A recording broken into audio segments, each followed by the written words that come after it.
صلاۃ وسلام علی رسول اللہ۔ آؤ تجوید سیکھیں آسان طریقے سے۔ سبق نمبر 1، تعارف۔ پہلے ہم وضاحت کر دیں کہ یہ کورس خاص طور پر ان لوگوں کے لیے ہے جو یہ تو جانتے ہیں کہ قرآن کو کیسے پڑھنا ہے، لیکن اسے پڑھنے کا صحیح طریقہ یعنی تجوید کے ساتھ پڑھنا نہیں جانتے۔ تجوید کیا ہے؟ مخارج و صفات اور تلاوت کے قواعد کا لحاظ رکھتے ہوئے قرآن کو پڑھنا۔ یہ تینوں چیزیں موجود ہیں قرآن کے ہر صفحے پر بلکہ ہر سطر میں، اس لیے اس کا جاننا ضروری ہے۔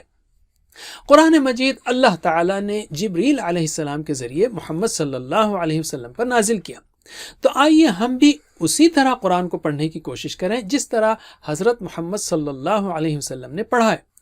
تجوید سے ہم یہ کام کر سکتے ہیں انشاءاللہ۔ اللہ کے رسول صلی اللہ علیہ وسلم نے فرمایا، جو شخص قرآن کو اچھی آواز سے نہ پڑھے، خوش الحانی یعنی اچھی آواز سے نہ پڑھے، وہ ہم میں سے نہیں ہے۔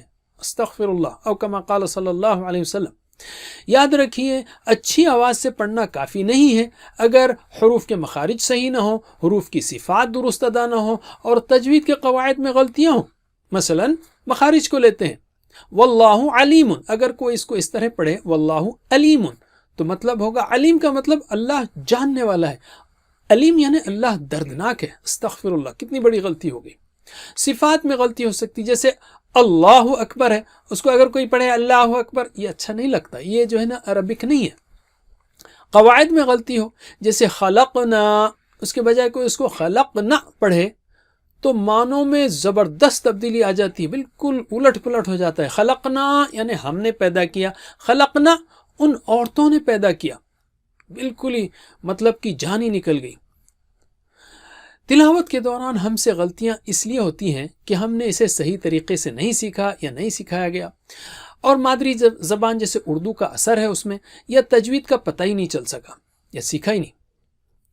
تو ہمارے اس کورس کے مقاصد ہیں قرآن مجید کو تجوید کے ساتھ پڑھنے میں آپ کی مدد کرنا، تجوید کے بنیادی قواعد، ان کی اہمیت کو بتاتے ہوئے سکھانا، ساتھ ہی یہ بتانے کی کوشش کرنا کہ یہ قواعد کیوں اہم ہیں، اور بار بار آنے والے الفاظ کے ذریعے ان قواعد کی مشق کرنا۔ سارے اسباق میں ہم 350 الفاظ کی مشق کریں گے جو قرآن کریم میں تقریباً 40,000 بار آتے ہیں، کم و بیش 50%۔ قرآن مجید کی درست طریقے پر تلاوت کرنے کے بعد آپ کو خود ایک خوشی ہوگی اور پڑھنے کا مزہ آئے گا، اس لیے کہ آپ اللہ کے کرام سے قریب تر ہوتے رہیں گے۔ کیا تجوید اتنے کم وقت میں سیکھنا ممکن ہے؟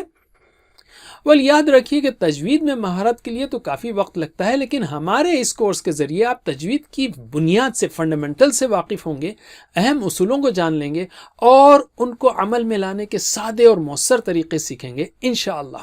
تو یہ بہت ہی آسان، سادہ اور مختصر کورس ہے۔ صرف 3 سے 5 منٹ کے اسباق کے ذریعے ہم اس کو مکمل کریں گے، تو شیطان کو ہرگز یہ کہنے کا موقع نہ دیجیے کہ آپ مشغول ہیں۔ اللہ سے دعا ہے کہ ہمیں قرآن مجید کی تلاوت کرنے، سمجھنے، عمل کرنے، پہنچانے کی توفیق دے۔ جزاکم اللہ خیر، والسلام علیکم ورحمۃ اللہ وبرکاتہ۔